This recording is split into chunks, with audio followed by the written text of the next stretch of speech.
আসসালামু আলাইকুম, কেমন আছেন সবাই? আমি আজকে আপনাদের জন্য নিয়ে এসেছি একদম ঘরোয়া স্বাদের দারুণ একটা রেসিপি। ফুলকপি আলু দিয়ে ডিম রান্না। খুব সহজ ও স্বাস্থ্যকর, আর এটা ভাত রুটি দুটার সাথেই খেতে অসাধারণ লাগে। পুরো ভিডিওটাই দেখুন, কারণ মাঝে আমি কয়টা গুরুত্বপূর্ণ টিপস আর ফুলকপির উপকারিতা বলে দিব। চলুন এবার আমার রান্নাটা শুরু করে দেই। প্রথমে চুলাতে একটা ফ্রাই প্যান বসিয়ে সেখানে কিছু সয়াবিন তেল দিব গরম হওয়ার জন্য। তেলটা যখন গরম হয়ে আসবে তখন আমি আগের থেকে সিদ্ধ করে রাখা ডিম একটু হলুদ আর লবণ দিয়ে মেখে এখানে দিব ফ্রাই করার জন্য। তো আমার ডিমগুলো দেখেন ভাজা হয়ে গিয়েছে।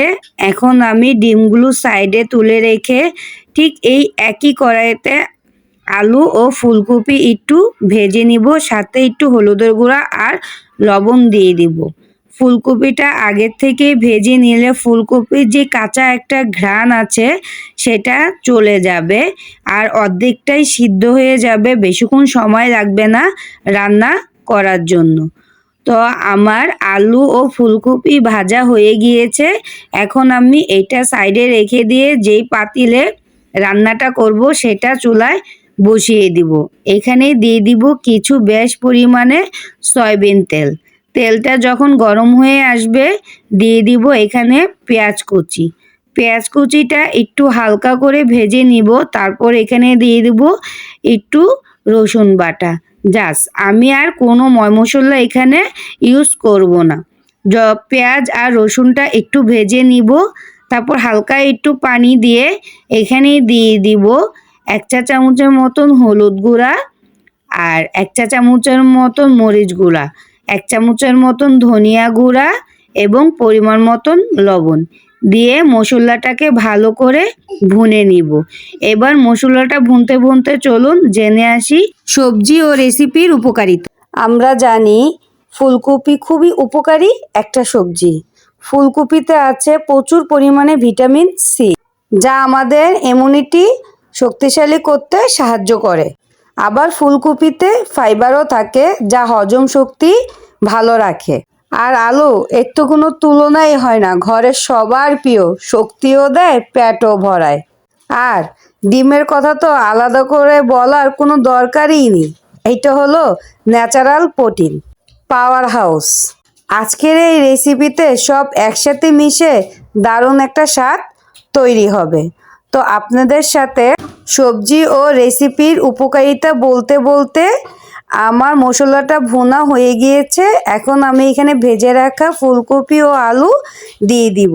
দিয়ে এটাকে হালকা একটু নেড়ে নিব, বেশি নাড়া যাবে না, তাহলে ফুলকপি ভেঙে যাবে। হালকা একটু কষিয়ে নিব। কষানো হয়ে গেলে এখানে আমি পরিমাণ মতন পানি দিয়ে দিব। পানি দেওয়ার পর এখানে আমি দিয়ে দিব কেটে রাখা কিছু টমেটো আর কাঁচামরিচ দিয়ে এটাকে আমি ঢেকে দিব ফুটে না ওঠা পর্যন্ত। 10 মিনিট পর যখন ফিরে এসেছি, সবজির ঝোলটা কিন্তু অনেকটাই টেনে গিয়েছে। এখন আমি এ পর্যায়ে দিয়ে দিব ভেজে রাখা ডিম, তারপর দিয়ে দিব কিছু ধনিয়া পাতা। এখন 5 থেকে 7 মিনিট ঢেকে কিছুক্ষণ রান্না হতে দিব। আর দেখতেই পাচ্ছেন একদম দারুণ সুগন্ধ বের হচ্ছে। তো দেখুন একদম পারফেক্ট আলু দিয়ে ফুলকপি ডিম রান্না শেষ হয়ে গিয়েছে। ঘ্রাণ, রং আর ঘরোয়া স্বাদ সব কিছু একদম জমিয়ে উঠেছে। এই রান্নাটা ভাতের সাথে অসাধারণ লাগে, আবার রুটির সাথেও দারুণ লাগে। শীতের সবজি সব রকমই খাওয়া যায়, কোনো ব্যাপার না। শীত মানেই আমার কাছে আনন্দ, কারণ শীত আমার অনেক ভালো লাগে। শীতে খেয়েও শান্তি, ঘুমিয়েও শান্তি। কার কার শীত ভালো লাগে অবশ্যই কমেন্ট করে জানাবেন। আপনার যদি রেসিপিটি ভালো লাগে তাহলে লাইক, কমেন্ট আর শেয়ার করতে ভুলবেন না। যারা নতুন আছেন তারা আমার চ্যানেলটি সাবস্ক্রাইব করে নেবেন, যাতে নতুন রেসিপি আপলোড হলে সবার আগে পান। ধন্যবাদ সবাইকে, ভালো থাকবেন, সুস্থ থাকবেন। আল্লাহ হাফেজ।